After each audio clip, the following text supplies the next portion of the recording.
то буду чувствовать, что уставший. Вчера вот мы на этом озере были,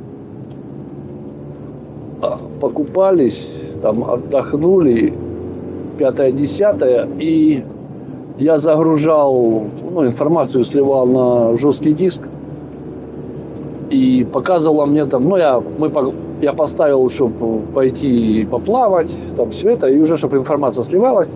Когда пришел, он там поужинали, она там еще все сливалась. И потом с другой карты, там было мало, 45 минут. Я говорю, я пойду часик полежу и встану, потому что уже энергии нет, все на аккумуляторах работает. И я пришел, включил интернет, включил какое-то видео на ютубе, и только глаза открываю, что... Я не понял, как я заснул, как я отключился, вообще ничего, не помню просто. Через силу себя заставил встать, пошел, все выключил, и дрыхнул дальше. А дальше уже как-то так спал, ворочался, то это. Но первый я вырубился, как не знаю кто. Дальше, что еще думал? По поводу того, что нужно с собой взять, да? Должна быть канистра, может не одна, даже две, вместо вот этих чемоданов лучше взять 2 20-литровые канистры на воду в запас. Раз. Следующий момент. Но он такой спорный. Так как 220 ничего не надо, вообще ничего не надо, нету тут что делать на 220, поэтому вот эти большие станции для зарядки, как их называть, зарядные станции, я не знаю, как правильно назвать, пауэрбанки такие большие, которые могут давать и 220, 230 вольт, там одна зарядка, 2 зарядки, и на 12 вольт прикуриватель, зарядку такого образца, много чего могут давать. Нужны ли они вдвоем? Вопрос. Они даже и вчетвером, я думаю, не нужны. И я просто пришел к мнению, что нужно, если для двоих, даже для четверых, зачем? Я не понимаю, зачем розетка нужна на 230 вольт. Это единственное, что подключить целый дом к ней. Поэтому лучше купить большую емкостную пауэрбанку эту. Я нашел вчера. У нас есть 30 тысяч миллиампер, да? Два раза хватает мне зарядить комп. Ноутбук, 2 раза мне хватает ее зарядить. А там телефон и все это. Но я не заряжаю. Я полностью нет такой необходимости. Только когда сливаю информацию и смотрю, чуть подзаряжаю. Но если 5 дней ездить так то одной этой не хватает.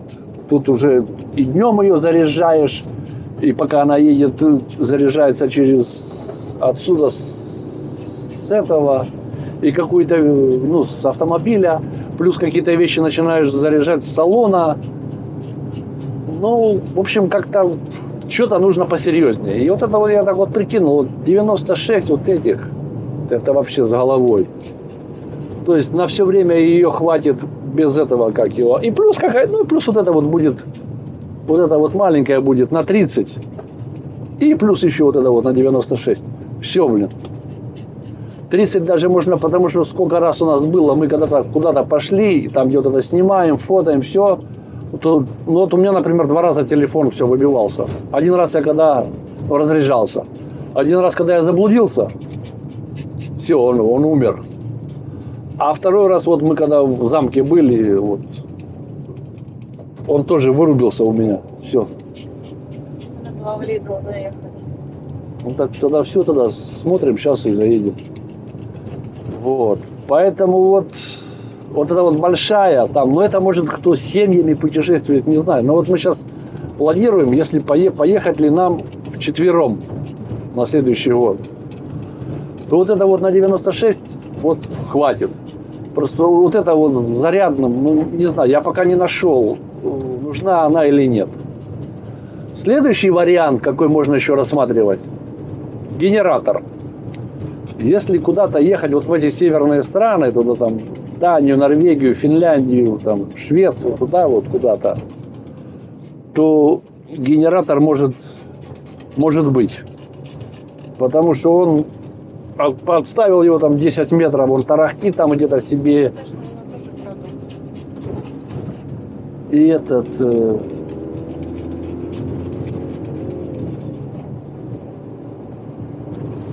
как бы генератор, наверное, лучше, чем вот этот вот зарядная целая станция. Не знаю, это мысли вслух.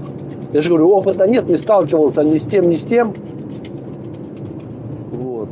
Так как тут периодически генератор, он тогда, когда ты понимаешь, что у тебя не будет нигде энергии, никуда ты не зайдешь, в кемп нет. Так как тут возникает проблема с туалетом, ты должен туда заехать. Вот. Если ты эту проблему решишь с туалетом и будешь это возить с собой в каком-то баке, то тогда лучше, наверное, генератора ничего нету. Вот. Ну, я говорю, это потому что это наш первый опыт. Вот так, как там, что на самом деле, не могу сказать. Ну, вот это... ведро должно быть. Ну, тут ведро удачное было, факт, тут круглое такое, удачное, оно Классное. широкое, да, оно широкое, не глубокое, но вот именно вот туда и кастрюли влазят. Да, И... оно сильно не едет, наверное, может быть, где-то продукты есть. Нет, Вот, прям удобное ведро такое, это широкое, не глубокое, ну, серьезное. Вот. Что еще? У этих вот, у многих я видел перед порогом или входом в дом стоит это, как ее, коврик они такой большой прям ложат. Ну, несколько я видел такое, не знаю, оправдано, не оправдано, но вот тогда, говорю, это все для того, чтобы не нести в дом, в автодом, не нести мусор, потому что тут оно очень как-то напрягает прям сильно. Вот. Следующее, что для себя отметил, должна быть мойка, вот эта вот палка с этим, для мойки стекла, потому что он высокий, я не достаю, и тут до этой высоты где-то достаю, и все. Вот. Ну, эти вещи для мойки окон должны быть.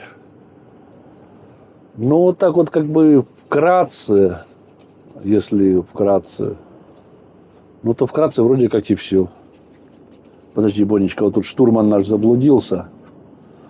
А вообще, конечно, не знаю, как у членов экипажа и пассажиров нашего корабля мечты «Надежда», но у меня впечатлений много. Вот. Плюс еще ж там я по своему хобби, там информации, вагон, это на целый год работы. Без фанатизма. Ну, а с фанатизмом тоже, наверное, не меньше. Вот. Что по топливу? Вот. Как тут мне один товарищ сказал, солярка, да, вот в Италии солярка евро 90. 92, 89, там, такое вот. Ну, а если перевести на Россию, то сразу получается 200 рублей литр, да? Ну, типа дорого, туда-сюда, нифига, у нас там 60. Ну, а я ж такой сразу умную морду говорю, а когда там евро было 50, ну, там или 60, неважно, бензин был 100, а и когда тебе говорю, сейчас будет 200 курс к доллару, там, или к евро 200, так тогда будете считать, что 400 это будет дорого, а у вас он будет 60. Так что так, ребята, вы считать так считать неправильно. В Хорватии евро 55. В Хорватии дешевле на 40 центов. Но я и понимаю, так вся граница, приграничье Италии, все в Хорватии пасутся. где-то, если мы едем туда по дороге, мы прямо все время едем? Вон прямо идем сейчас за эти две дороги. Сейчас круг, а потом дорогу пересекаем. Вот это перед кругом будет. Вот этот сюда вот. Да? Но это надо вот сюда вправо уезжать тогда. если перед кругом. Вот он. Давай вот он. Вот мы прямо тут это возле него. Ну вот. Это вот это. Заезжаем, нет? Да, давай, если есть здесь ставь, давай. Я же не знаю, если там где есть там.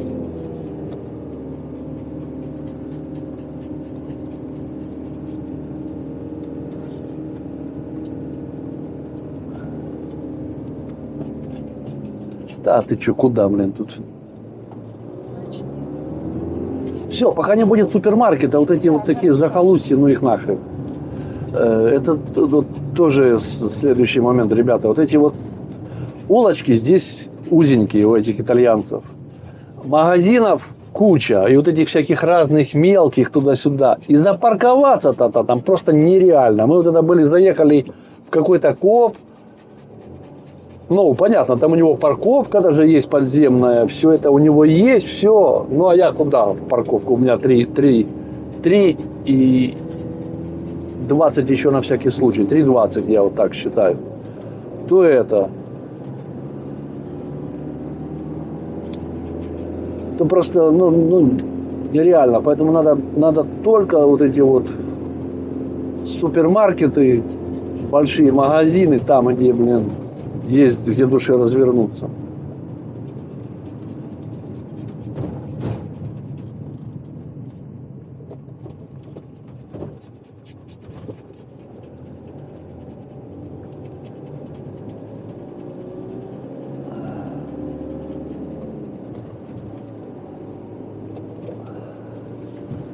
По продуктам не скажу, потому что тяжело ориентироваться. Мы были везде, во многих, и в Хорватии, и в Италии, и все.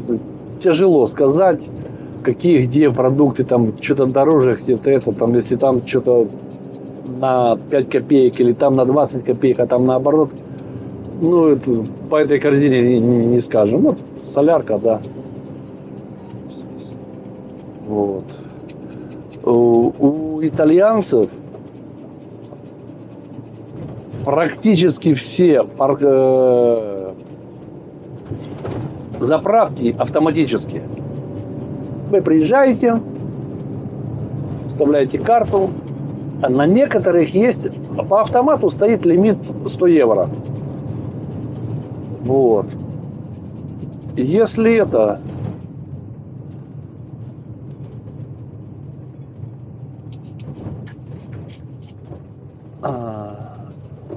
на некоторых есть где можно этот лимит поднять, ну, больше там набрать или сколько.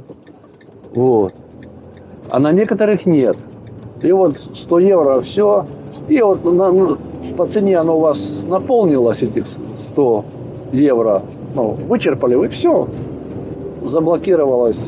Пошел, чек взял. Но последний раз мне чек не дали.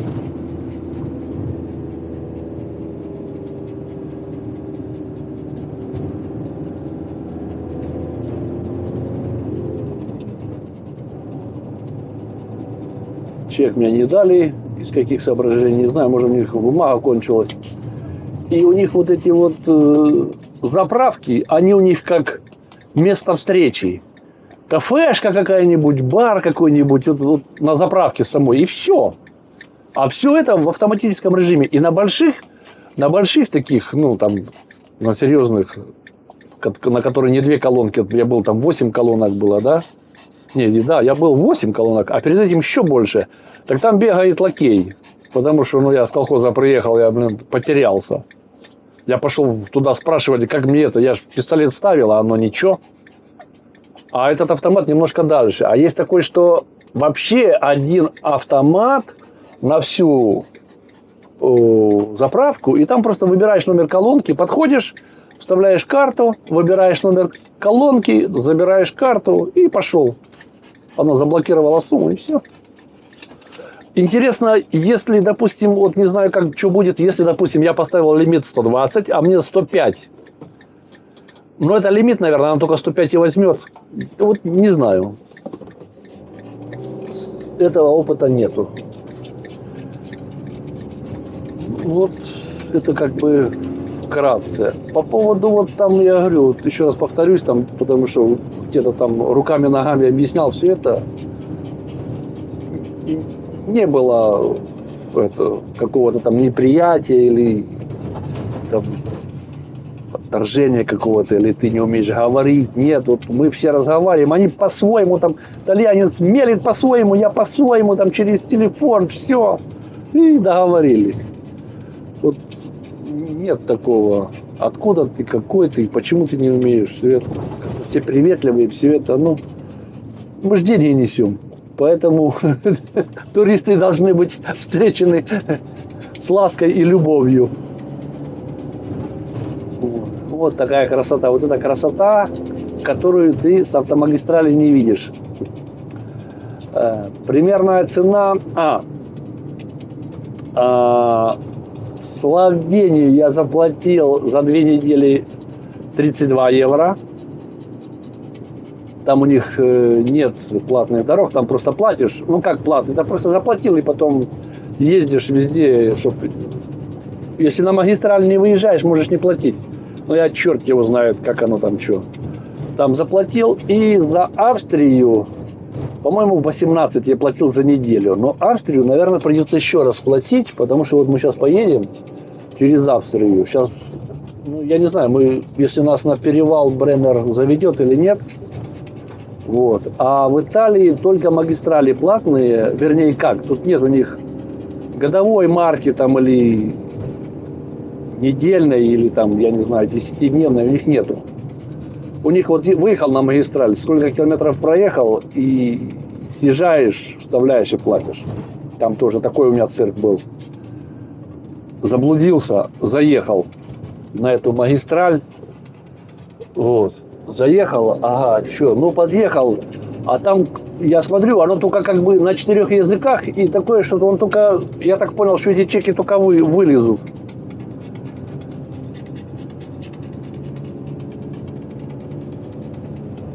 Блин, куда-то я не туда поехал, твою мать. Вот. Тормозит она, зараза. И это... Ну, в общем, как-то сообразил, нажал... Выехал мне этот чек, все нормально. И я так примерно прикинул, что у меня получается, евро 10 километров стоит. Ну, примерно так и есть, потому что я в прошлый раз платил 20 евро, мы платили за 200, это как его, за, вот на перевал мы ехали на Бреннер, 200 километров мы проехали, мы платили. Так оно и получается. Ну, плюс-минус, может, там что-то это. Потому что я проехал 2 километра 300 метров, заплатил 23 цента.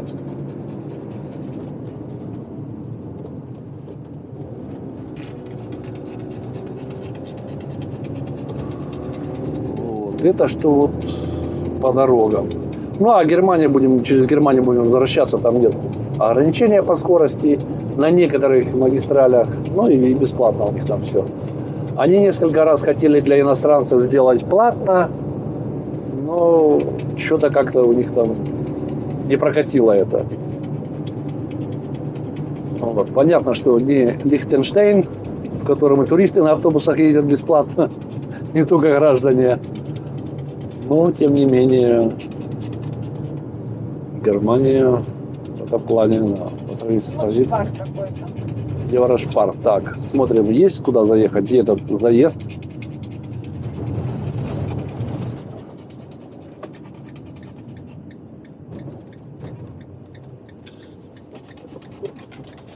Чтобы встать, чтобы мы никому не мешать с нашим этим. А, вот тут мы станем сейчас с нашим одороблом. Вот тут.